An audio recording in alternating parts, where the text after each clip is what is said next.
Hvordan fant dere ut at dere skulle slå dere sammen med Tiv og starte med stand-up? Ja, det noe for det første sånn at vi begynte å jobbe sammen for 10 år siden. Og da var det egentlig bare tilfeldig at vi begynte å jobbe sammen. Siden vi i slekt. Og de som hadde sett først meg på scenen da, hadde også sett Vegard. Og det var de som kom med forslag om at vi skulle gjøre noe sammen. Sånn begynte vel egentlig greien. Og så har det egentlig aldri vært noe stand-up i den forstand. Vi har jo gjort mer sånn, men vi holder jo på scenen da, så det jo... Vi står jo på en scene. Og det valgte vi vel heller aldri helt. Det ble noe litt til mens vi jobbet. Vi ble tildelt noen mennesker som skulle jobbe med oss, en regissør og koreograf og sånt, og de hadde veldig masse tanker om det, og derfor så havnet vi litt i den sjangeren som vi nå har havnet i. Ja. Hvordan det å jobbe sammen som brødre da? Det helt grøvlig gildt. Det gildt. Det gildt. Det blir ikke mye krangling og slåssing? Nei, det blir jo egentlig like lite som vanlig. Det tror jeg. Det jo ikke noe stor forskjell på det, egentlig, som en vanlig kollega. Nei, det går fint å jobbe sammen. Foreløpig. Dere har jo fått det ganske mye da, sånn TV-show, teater og så videre. Hva tenker dere om suksessen dere har hatt? At det grøvelig gildt. Det gildt. det. Nei, hva tenker vi om det? Det ikke sånn vi går rundt og tenker på egentlig til dagen. Vi prøver å klype oss litt i armen og tenke at hvis vi hadde fått lov, altså hvis vi hadde sett dette for 15 år siden, at det var dette vi holdt på med og kunne leve av, så hadde jeg syntes det var helt sykt fett. Da hadde jeg syntes det var bare helt vilt. Og det klart, sånn blir det ikke nå. Jeg tenker ikke det til dagen, fordi at dette jo helt naturlig for meg nå at det dette vi holder på med. Men vi jo veldig glad for at vi får lov til å gjøre alt dette. Og så det jo litt sånn at hele jobben går i perioder, sant? Nå vi på turné, og det jo ganske lenge siden sist vi var på turné. Og da det sånn, alltid når det begynner med turné, så tenker vi sånn, det fett med turné. Og så blir man jo vant med det etter en stund, sant? Og så begynner vi med andre ting.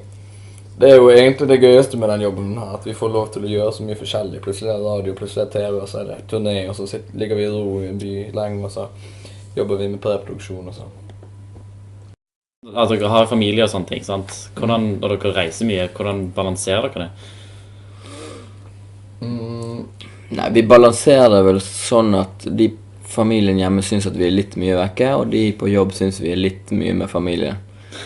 Sånn at men vi prøver jo å ha fokus på at det noen der hjemme som også skal ha sitt. Men vi har begge to veldig tålmodige koner da. Og en familie som vokst opp. Altså, alle ungene våre jo født etter denne karrieren. Vi jo litt sånn sirkus. Så de vet jo det at pappa plutselig blir vekke i en måned, og så kommer han tilbake. Og det kan være dumt, men så vet jeg at av og til reiser vi på 3 uker på ferie når andre barn må være hjemme. Sånn at det jo pluss og minus med alt. Hva definisjonen på en god bokser? En bokser som en boksershorts? Nei, jeg liker jo at den litt sånn stram da, at penis blir liggende i ro på et sted, at den ikke driver og slår. Altså, det jo ikke en ekte bokser egentlig, for en bokser var vel de der gode gamle boksershortsene. Altså de som de bokset i. Ja, det jo helt forferdelig å gå med. Det jo helt jævlig.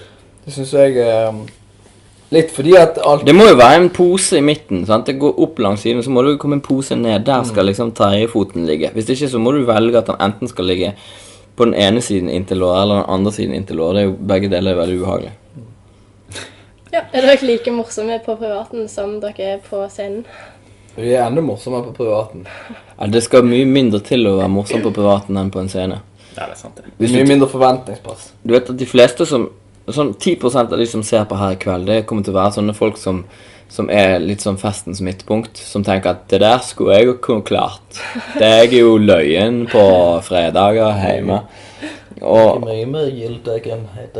Men hvis de da hadde gått opp på scenen bare sånn on the fly og levert de samme vitsene, så hadde det bare falt helt sammen, fordi at på scenen så gjelder det helt andre regler. Så du kan godt være dødsvittig på scenen og elendig på forspill, og vice versa. Så det på en måte 2 helt vidt forskjellige fag. Jeg best på forspill. Vegard best på forspill. Det vil dere også merke i kveld. Nice. Ja, dere har jo masse barn. Har de arvet talentene deres? I flertall, selvfølgelig. Nei, ingen som er blitt så flinke som vi er. Nei. Skal mye til da. Jo. Nei, det er mye talentløst der. Men Vi er Vegard så unge, ja. Vegard sine unger er ganske smarte. Mine er ikke så kvikke, men de er ganske vittige. Håper de hører dette en gang. Ja, nei, jeg tror ikke jeg kommer til å høre på Wave FM om 10 år. Det kan jo hende. Ja, men vi kommer At til de å graver i være store. arkivene. Ja. Grave i kino om foreldrene sine. Føler litt sånn, jeg skal ikke grave i foreldrene dine. Nei, det skal du bare ikke gjøre. Grav Hva, alle foreldrene. Foretrekker dere av Cola, Pepsi eller Solo? Altså Coca-Cola, da? Ja.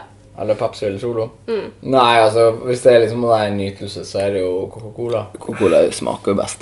Det er klart. Jeg er litt sånn Solo. Solo er best. Derfor Solo er med i spørsmålet. Ja, nei. Sorry, altså. Men det er ganske digg med Solo i smoothie, fant jeg ut en dag, hvis du ikke tar så veldig mye. Kantinedama synes Solo var best. Men så Så det Nei, er kantinedama, så. du og kantinedamen against the world. Ja, altså, ja, alt er jo digg i smoothie, bare du ikke tar så mye av det. Litt arsenikk er jo... Skal du ikke Det er det? jo ikke digg. Det blir jo ikke bedre av arsenikk. Nei, men du vet jo ikke om Soloen gjorde det bedre.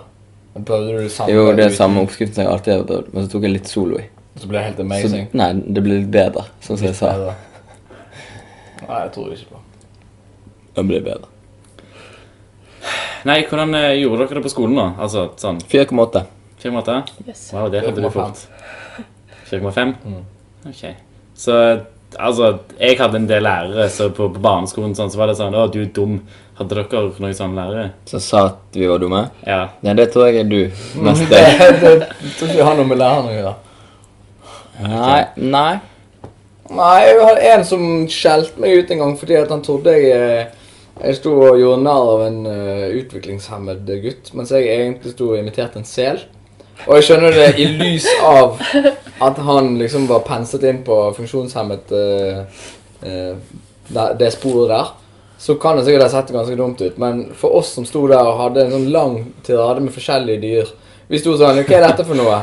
Ja, så var det en ku, og så, ja, hva er dette for noe? En tiger. Og så akkurat når jeg hadde en selimitasjon, da kommer han forbi og så bare, dette er helt ufordragelig, altså du må skamme deg for resten av livet, for du kan ikke oppføre sånn mot andre, og det er ikke deres feil at de har blitt født med de skavankene som de har blitt her. Og så sa jeg bare, jeg sto bare og imiterte en sel. Og så ble han helt stille, og så gikk han. Men det han kunne i dette satt jeg for, var at du på videregående nivå drev på med sånt med vennene dine. Hvilken dyr er dette? Ja, men jeg det var ikke så banalt. Jeg tipper det er en ku. Nei, det var ikke Din tur, Alex. Jeg tipper det er en sel. 11 ville dager på VK1 i Bergen. Foretrekker dere PC eller Mac? Mac. Men altså, det eneste grunnen til å ikke være Mac er jo økonomi. Altså, jeg var ihuga PC-fan frem til, altså jeg holdt på med PC i 20 år. Og var sånn, jeg skal jo ikke bytte til Mac og sånn, så. Og det var jo for så vidt greit, for da var ikke Mac så bra, men så ble Mac bedre. Og så til slutt så byttet jeg over til Mac, og den dagen, det er den lykkeligste dagen i mitt liv hittil. Men det er helt fakta, altså Og hvis du synes det er dumt, så kan du bare ha Windows på Mac'en. Du kan ha Windows på Mac'en. Mac'en kan jo kjøre begge deler. Ja, men det er så dyrt med Mac. Ja, det men det er jo en grunn til det. Alt som er dyrt er bra. Sånn er det. Slipp å skifte så ofte. Jeg har startet Mac'en min 8 ganger om igjen, tror jeg, i løpet av 3 år. Ja, det er nice. Det er nice. Å slippe å starte om. Jeg tror jeg startet min om litt flere ganger, men det er jo en annen sak. Men så er du den dummeste i klassen. Men når dere spilte inn 4 stjerners middag på, ja, ble dere veldig skamdriders? Eller spilte dere? Skamdriders, er det full? Andredes. Ja, det betyr full. Du, det var veldig gildt. Det var veldig gildt. Da var vi skamdriders. Det var vi 100%. Da var vi helt sykt fulle. Rett og slett. Men det var jo forskningsøyemed, så det er lov. Ja.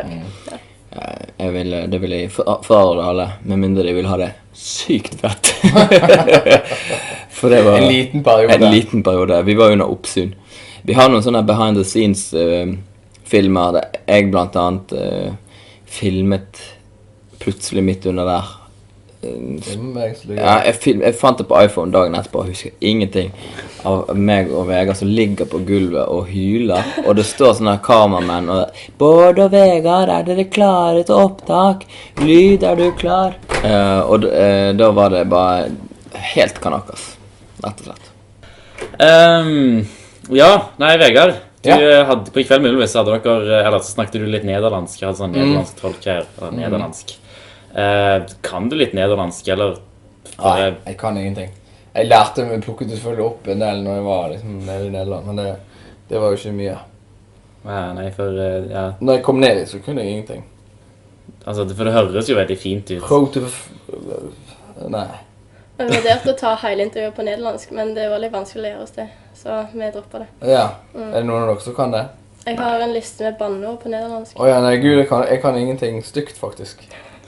Jeg kan bare Jeg stikke. begynner nå så knuller, Har du kan jeg si. listen, har du Det listen betyr- med? Eller kan du den i hodet? Jeg har den med. Ja, kanskje vi får se. Jo, det kan nok. Hva for noe? Listen over banneord på nederlandsk. Kanskje vi heller får høre? Kan jeg få gjette hva de betyr? Ja, ok. Si det på nederlandsk, så skal vi tippe hva det er på norsk. Yes. Ja, du har begge. Du har både norsk og nederlandsk. Jeg har egentlig bare den nederlandske. Ok. Så du vet ikke hva det betyr? Nei. Du kan godt hende det betyr skurtraske. Men det er veldig lett å gjette på mange av de. For eksempel, je mother. Din mor. Ja, Ja. Din mor. jeg tror det i hvert fall. Ja, je betyr du.